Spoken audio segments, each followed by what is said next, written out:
नमस्कार दोस्तों, मैं जय Singh Meena defence study zone में आपका तहे दिल से स्वागत करता हूं और इसी कड़ी में अपन बात करते हैं पृथ्वी ग्रह की।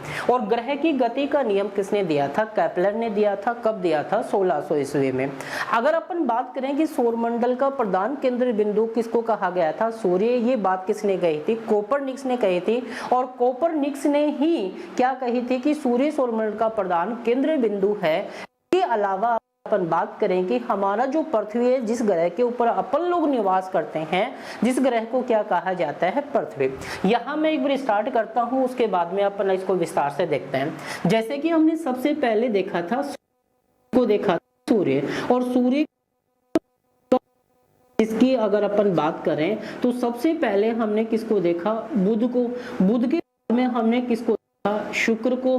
अब अपन जो देखने जा रहे हैं, जिसकी बात अपन कर रहे हैं, वो कौन सी है? पृथ्वी। कौन सी है? पृथ्वी। और इस पृथ्वी को हम अभी वर्तमान में क्या करने जा रहे हैं? पढ़ने जा रहे हैं। पृथ्वी को किस नाम से पुकारा जाता है? अगर इसके अलावा अपन बात तो वो कौन सा आ जाता है? अर्थ। ये बात भी आपको ध्यान रखनी है। अगर हम इसकी बात करें, अगर क्वेश्चन आ जाता है कि सौरमंडल का एकमात्र ग्रह, सौरमंडल का एकमात्र ग्रह जिस पर जीवन जाता है, ये बात आपको ध्यान में रखनी है कि सौरमंडल एकमात्र जिसके ऊपर जीवन जिया, ये बात आपको ध्यान में रखनी है कि सौरमंडल का एकमात्र ग्रह जिस पर जीवन जिया जा सकता है। लेकिन कहा जाता है कि क्या जाता है, ये तो हकीकत है कि 2013 में जब मंगलयान को यहाँ मंगल ग्रह पे भेजा गया था, उसके बाद में ये पता चलता है कि मंगल ग्रह के ऊपर भी जीवन जिया जा सकता है। क्योंकि मंगल ग्रह का जो झुकाव है वो 25 डिग्री अपने अक्ष पे वो 25 डिग्री झुका हुआ है, जिससे वहां भी ऋतु परिवर्तन होता है। जबकि पृथ्वी का जो झुकाव है वो अपने अक्ष पे 23.5 डिग्री का है। ये बात आपको हमेशा तो सौरमंडल का एक पर जीवन जिया जा सकता है वो पृथ्वी है। पृथ्वी के अलावा मंगल ग्रह के ऊपर भी जीवन की कल्पना की गई है। ये बात आपको ध्यान में रखनी है। इसके बाद में अगर हम बात करें कि पृथ्वी की जो उत्पत्ति है वो लगभग 4.60 अरब वर्ष पूर्व, यानी 460 अरब वर्ष पूर्व किसकी उत्पत्ति हुई? पृथ्वी की उत्पत्ति हुई। जबकि 3.6 अरब वर्ष पूर्व किसकी उत्पत्ति हुई? जीव की। किसकी हुई? जीव की। ये बात मैंने पहले आपको स्टार्टिंग में बता। देखिए दोस्तों, हम जो बात कर रहे थे कि पृथ्वी की उत्पत्ति 4.60 अरब वर्ष पूर्व हुई थी। इससे पहले जीव की उत्पत्ति की भी बात की थी 3.6 अरब वर्ष पूर्व। इससे पहले हमने प्रत्येक ये उत्पत्ति वाला सिस्टम बताया था, ब्रह्मांड की उत्पत्ति, सूर्य की उत्पत्ति, ये बात हम लोगों ने की थी। इससे पहले वाले वीडियो में मैंने ये डाला था, तो बिल्कुल आपको जो नए विद्वान साथी हैं वो इनकी चीजों के बारे में जानकारी नहीं है, तो इससे पीछे वाले वीडियो को आपको जरूर देखना है और उसमें प्रत्येक चीज आपकी जानकारी विस्तार से मिल जाएगी। अभी अपन बात कर रहे हैं पृथ्वी की, जिसमें मैंने बात किया था पृथ्वी सौरमंडल का एकमात्र ग्रह है जिस पे जीवन जिया जा सकता है। इसके अलावा मंगल ग्रह के ऊपर भी परिकल्पना की गई है। यहाँ उत्पत्ति। उसके बाद में हम देखें पृथ्वी का आकार।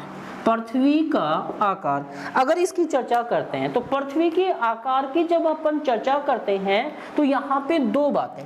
पृथ्वी का जो आकार है, अगर अपन मूलतः की अगर बात करें तो पृथ्वी का आकार, अगर अपन एक तो बात करते हैं किसकी? न्यूटन की। किसकी बात करते हैं? न्यूटन की। एक बात अपन करते हैं कोपरनिकस की। किसकी बात करते हैं? कोपरनिकस की अगर अपन चर्चा करें। और एक मूलतः की बात करें, न्यूटन ने तो पृथ्वी का आकार किसके समान बताया है? नारंगी के समान। जबकि कोपरनिकस ने पृथ्वी का आकार किसके समान बताया है? गेंद के समान। किसके समान बताया है? गेंद के समान। जबकि इसकी जो पृथ्वी की जो आकृति है, अगर आकार की बात करें और पृथ्वी की जो आकृति है वो मूलतः यहाँ पे अगर बात करें तो किसकी समान है? ग्लोब के समान है। किसकी समान है? ग्लोब के समान इसकी क्या है? आकृति है। जबकि ग्लोब निर्माता कौन थे? Martin Behaim. ये बात आपको ध्यान में रखनी है। देखो यहाँ पे हमने बात की कि ये जो पृथ्वी का आकार है, जिसमें हम कुछ विद्वान साथियों की बात करते हैं, जैसे न्यूटन की बात करें तो उन्होंने कहा है कि पृथ्वी पृथ्वी किसके समान है, नारंगी के समान है। जबकि कोपरनिकस की बात करें तो कोपरनिकस ने कहा है पृथ्वी का आकार किसके समान है, गेंद के समान है। जबकि मूलतः पृथ्वी की आकृति कैसी है, ग्लोब के समान। ये कथन और ग्लोब का निर्माता कौन था, मार्टिन बेहेम था। इसके अलावा हम लोगों ने बात की कि पृथ्वी की उत्पत्ति आज से लगभग 460 अरब वर्ष पूर्व हुई थी, ये भी चर्चा हम लोग, और पृथ्वी को किस नाम से, अर्थ के नाम से।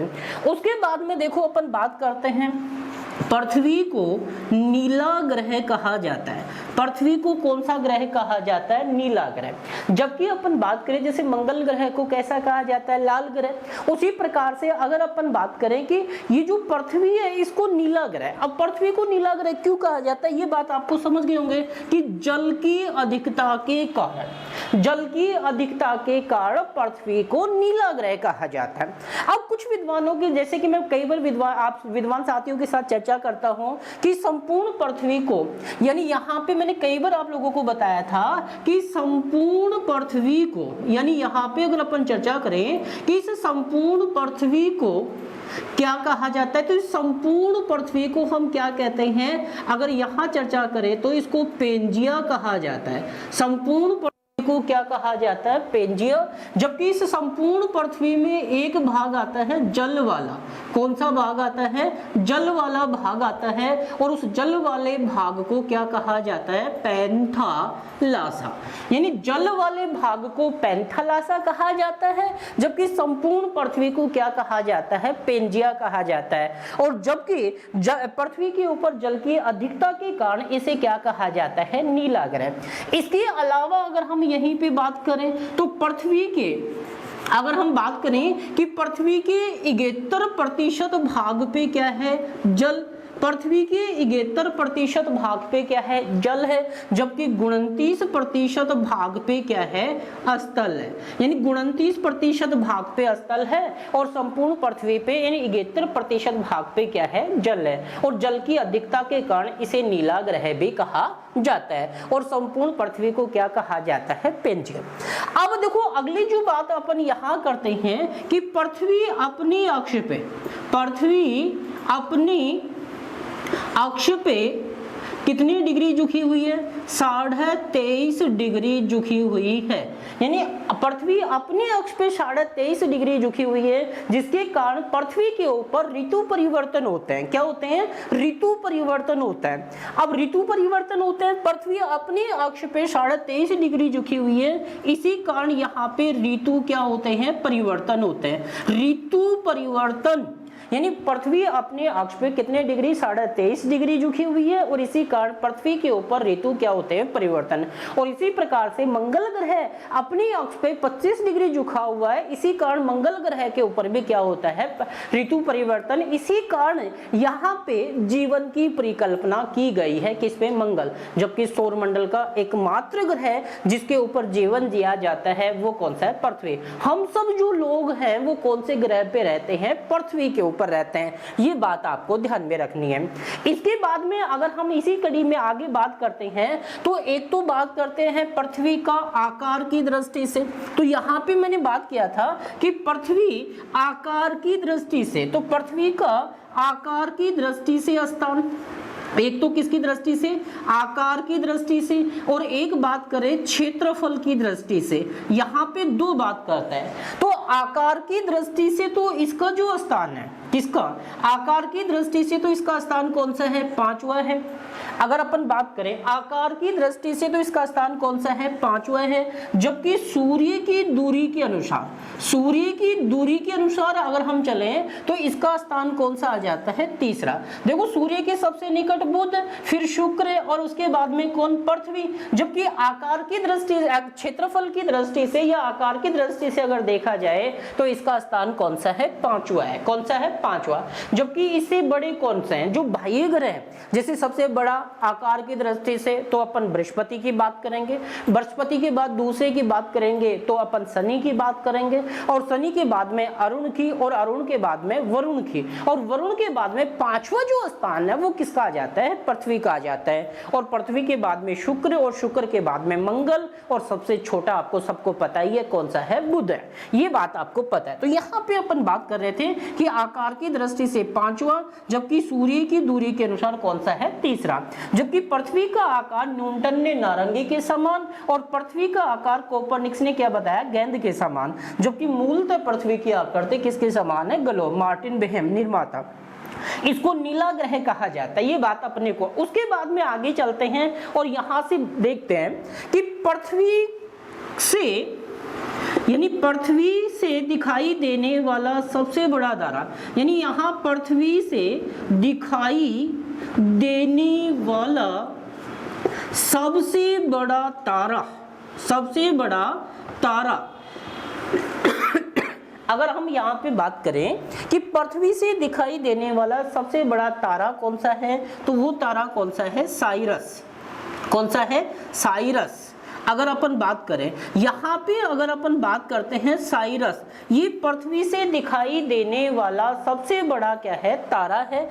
इस साइरस की बात करें, यानी साइरस जो तारा है ये पृथ्वी से दिखाई देने वाला सबसे बड़ा क्या है? तारा है। और ये सबसे चमकीला, सबसे चमकीला तारा भी है। सबसे चमकीला तारा कौन सा है? साइरस है। और पृथ्वी से दिखाई देने वाला सबसे बड़ा तारा भी कौन सा है? साइरस है। और इस साइरस को डॉग स्टार के नाम से भी जाना जाता है। इसको DOG, डॉग स्टार, अगर बात करें तो डॉग स्टार के नाम से भी इसको क्या किया जाता है? जाना जाता है। और सबसे चमकीला ग्रह है और पृथ्वी से दिखाई देने वाला सबसे बड़ा तारा।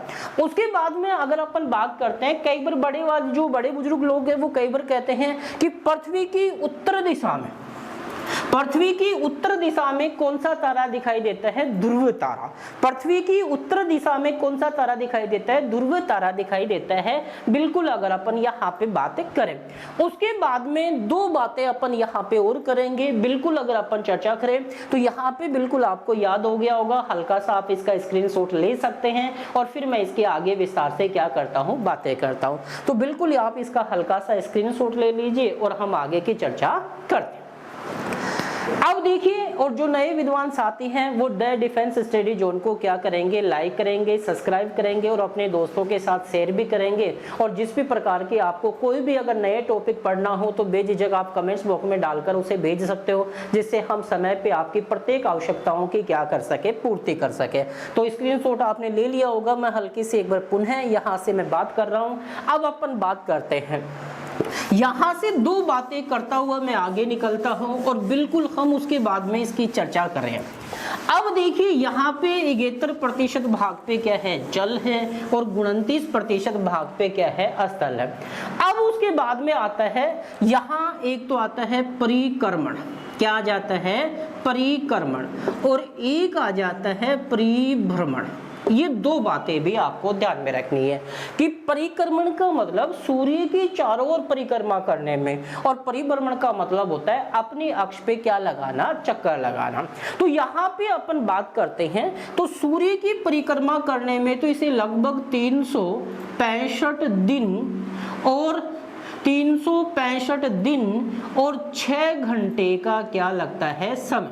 क्या लगता है? समय। यानी 365 दिन और लगभग में क्या आ जाता है? 6 घंटे। अगर रियल की अगर अपन बात करते हैं तो यहाँ आ जाता है 365 दिन 5 घंटे, 365 दिन 5 घंटे और उसी कड़ी में अगर बात करें 48 मिनट, अगर हम बात करें 48 मिनट और 46 सेकंड, तो लगभग में क्या आ जाता है? 365 दिन और 6 घंटे का क्या लगता है? समय। जबकि अपनी अक्ष पे, जबकि इसे अपनी अक्ष पे कितना समय लगता है? 23 घंटे। यहां पे अगर बात करें 23 घंटे 56 मिनट और 4 सेकंड का क्या लगता है? समय। जबकि हम लगभग की अगर बात करते हैं तो लगभग में क्या आ जाता है? 24 घंटे।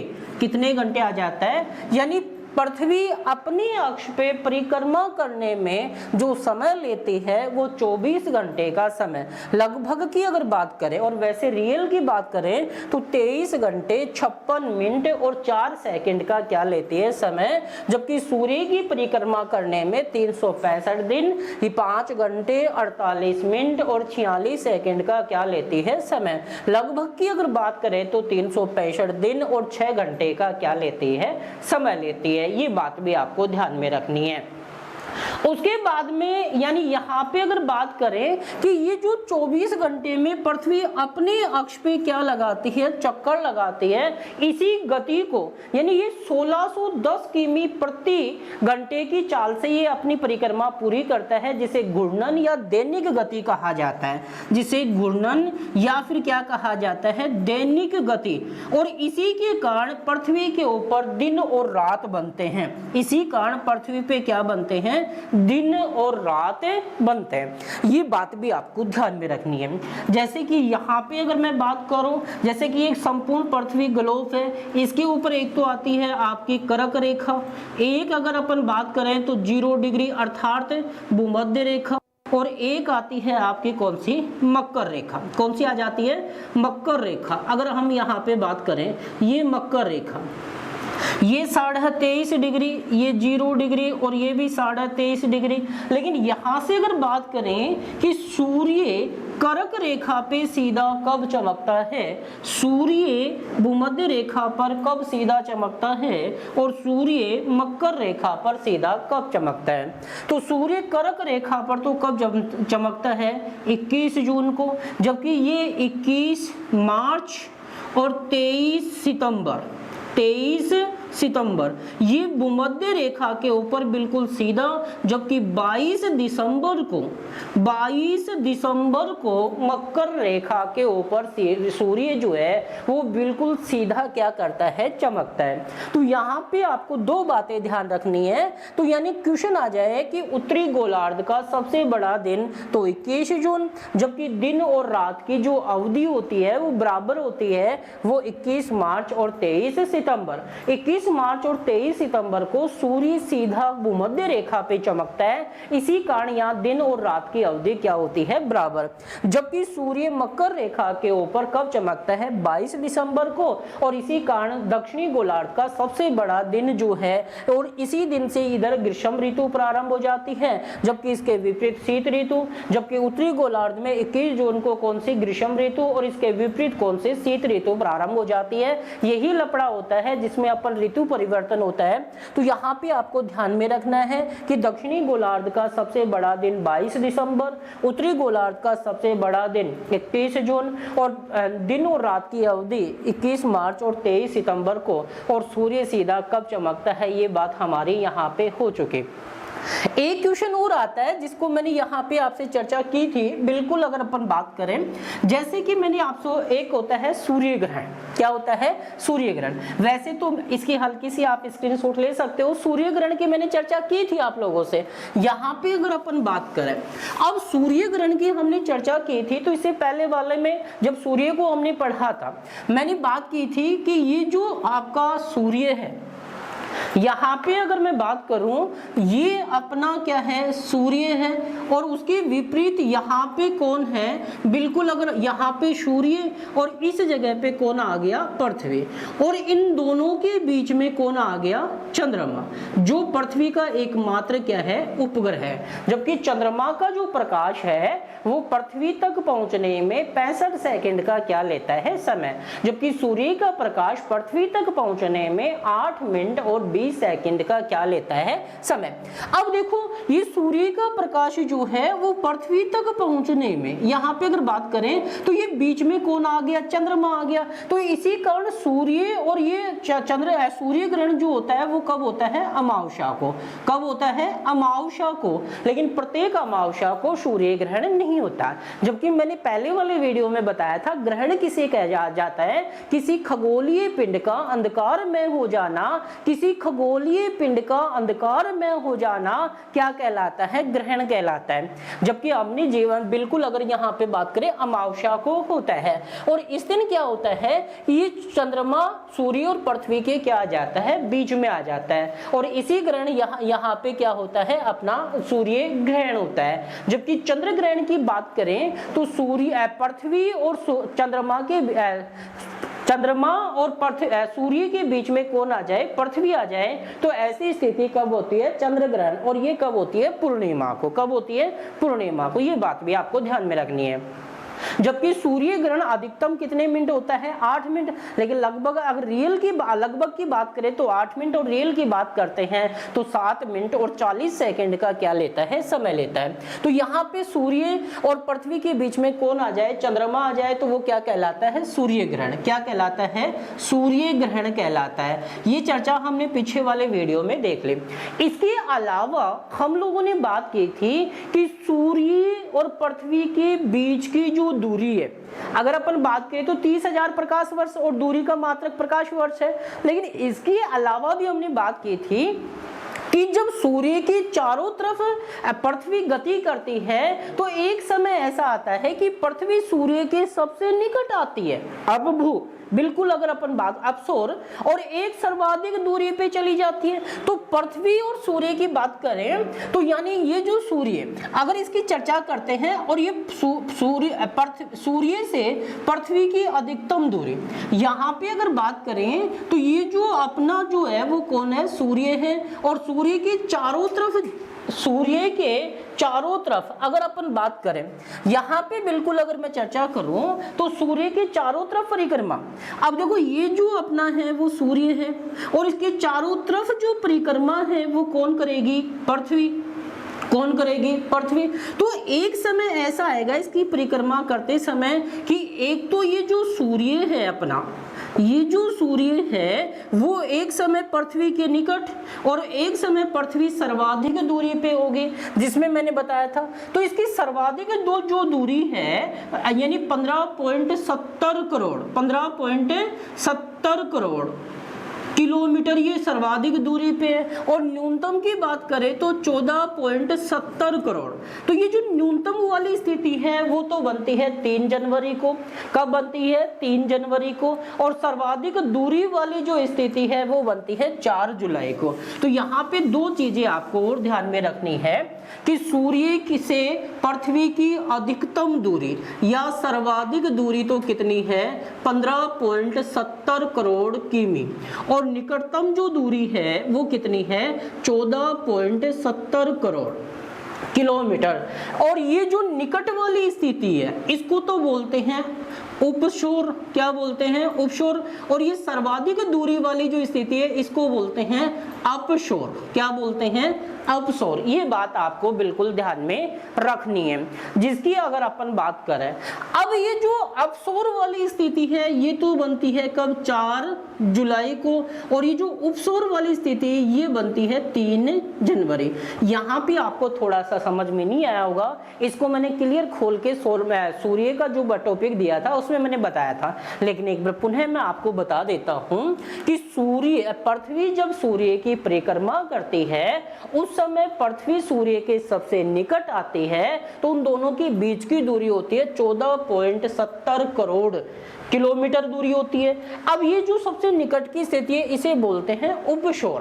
अर्थात ये स्थिति कब बनती है, 3 जनवरी को। जबकि जब पृथ्वी सूर्य की चारों तरफ परिक्रमा करती है तो एक समय आता है कि पृथ्वी सूर्य से सर्वाधिक दूरी पे होती है, तो वो होती है 15.70 करोड़ किलोमीटर की दूरी पे होती है। और इसकी चर्चा करें तो इस स्थिति को बोलते हैं अपशोर, और ये स्थिति बनती है 4 जुलाई को। ये बात भी आपको ध्यान में रखनी है।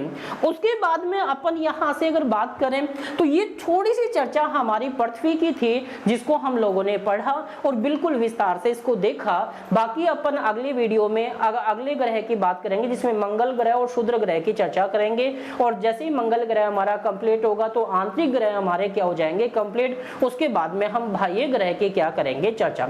आप हल्का सा इसका स्क्रीनशॉट ले लेंगे। और बिल्कुल मैं एक बार पुनः आपको बता दूं कि पृथ्वी सौरमंडल का एकमात्र ग्रह है जिस पर जीवन जिया जा सकता है। पृथ्वी की उत्पत्ति आज से लगभग 4.60 अरब वर्ष पूर्व हुई थी, या 460 अरब 460 अरब वर्ष पूर्व इसकी उत्पत्ति हुई थी। और यहाँ पे अगर बात करें, विश्व का सबसे पहला ज्ञानी मानव था जो था होमो सेपियंस था, जो अंध महाद्वीप या अफ्रीका महाद्वीप में सबसे पहले, जबकि हमारे भारत का जो ज्ञानी मानव था जिसे सिंधु मानव के नाम से भी जाना जाता है। और यहाँ पे अपन बात कर रहे थे। अब अपन बात करें कि आकार की दृष्टि से पृथ्वी 5वां है, जबकि अपन सूर्य की दूरी के अनुसार कौन सा है, तीसरा है। और यानी यहाँ पे अगर अपन बात करें तो पृथ्वी को नीला ग्रह कहा जाता है, जल की अधिकता होने के कारण। संपूर्ण पृथ्वी को पेंजिया कहा जाता है, जल वाले भाग को पैंथालासा कहा जाता है। 71% भाग पे क्या है, जल है, और 29% भाग पे क्या है, स्थल है। ये बात हम करते हुए आगे गए थे कि पृथ्वी का एकमात्र उपग्रह कौन सा है, चंद्रमा है। ये बात भी हमने देख ली थी। और चंद्रमा के पास स्वयं का प्रकाश नहीं होता, वह सूर्य के प्रकाश को परावर्तित करके पृथ्वी तक भेजता है 65 सेकंड में। उसके बाद में हमने बात की थी कि यहाँ पृथ्वी से दिखाई देने वाला सबसे बड़ा जो तारा है वो साइरस है। सबसे चमकीला तारा भी कौन सा है, साइरस है, जिसे डॉग स्टार के नाम से भी जाना जाता है। इसके अलावा हमने बात की थी कि पृथ्वी के उत्तर दिशा में कौन सा तारा, ध्रुव तारा क्या करता है, दिखाई देता है। जबकि पृथ्वी को सूर्य की परिक्रमा करने में लगभग 365.1/4 दिन का क्या लगता है, समय, जिसमें हमने बात की थी 365 दिन 5 घंटे। और उसके अलावा हमने 48 मिनट और 46 सेकंड, लगभग में 365 दिन और 6 घंटे का क्या लेता है, समय लेता है। और इसी कड़ी में हमने बात की थी परिभ्रमण की। और परिभ्रमण में हम चर्चा करें तो परिभ्रमण में यानी पृथ्वी को सूर्य की परिक्रमा करने में 23 घंटे 56 मिनट और 4 सेकंड का क्या लगता है, समय। लगभग में अगर बात करें तो 24 घंटे का क्या लगता है, समय लगता है। इसी कारण यानी पृथ्वी अपने अक्ष पे 23.5 डिग्री झुकी हुई होती है, और ये अपने अक्ष पे जो चक्कर लगाने में लगभग 24 घंटे का समय लेता है, जिसे घूर्णन गति या दैनिक गति के नाम से जाना जाता है, जिसके कारण पृथ्वी पे दिन रात की क्या बनती है, अवधि। इसके अलावा मैंने कहा कि ग्लोब, मैंने उसके बाद में मैंने आपसे चर्चा की थी कि जो न्यूटन है उसने तो पृथ्वी को नारंगी के समान, जबकि कोपरनिकस ने पृथ्वी को गेंद के समान बताया, जबकि मूलतः इसकी आकृति ग्लोब के समान है, जबकि ग्लोब निर्माता कौन था, मार्टिन बेहम। ये बात भी। इसके अलावा उत्तरी गोलार्ध का सबसे बड़ा दिन 21 जून, दक्षिणी गोलार्ध का सबसे बड़ा दिन 22 दिसंबर, और दिन और रात की स्थिति 21 मार्च और 23 सितंबर को बनती है। ये मैंने यहाँ पे डायग्राम के माध्यम से। इसके अलावा संपूर्ण पृथ्वी को 2 भूखंडों में भी क्या किया गया है, विभाजित किया गया है। ये चर्चा मैंने कई बार आपसे बताई है। और संपूर्ण पृथ्वी को 7 महाद्वीपों में और 5 महासागरों में भी विभाजित किया है, जिसमें मैंने इंडिया जीके में स्टार्टिंग में आपको पहले ही टॉपिक में आपको बता दिया था कि संपूर्ण पृथ्वी को 2 भूखंडों में, जिसमें एक अंगारा लैंड और एक गोंडवाना लैंड, और इन दोनों का विभाजन किसने किया था, टेथिस महासागर ने, जो आप पीछे वाले वीडियो में जिसको विस्तार से देख सकते हो। तो बिल्कुल आपने स्क्रीनशॉट ले लिया होगा। इसके अलावा यानी पृथ्वी जब सूर्य की परिक्रमा करती है तो पृथ्वी के सबसे निकट की स्थिति को क्या बोलते हैं, अपसौर, और सर्वाधिक दूरी की स्थिति को क्या बोलते हैं, उपसौर। उपसौर की स्थिति 4 जुलाई, और ये जो निकट वाली स्थिति है यानी ये अपसौर की स्थिति 3 जनवरी को बनती है। 14.70 करोड़ और 15.70 करोड़ किलोमीटर की दूरी पर क्या है, सर्वाधिक दूरी 15.70 और निकटतम दूरी 14.70 है। और इसी के साथ हमारा पृथ्वी का टॉपिक यानी पृथ्वी ग्रह को भी हमारा क्या होता है, कंप्लीट, जिस पर हम जीवन जीते हैं। अगला जो अपन टॉपिक पढ़ेंगे जिसमें मंगल और शूद्र ग्रह के अपन क्या करेंगे, बातें करेंगे। इसी के साथ मैं अपने शब्दों को विराम देता हूं। जय हिंद, जय भारत।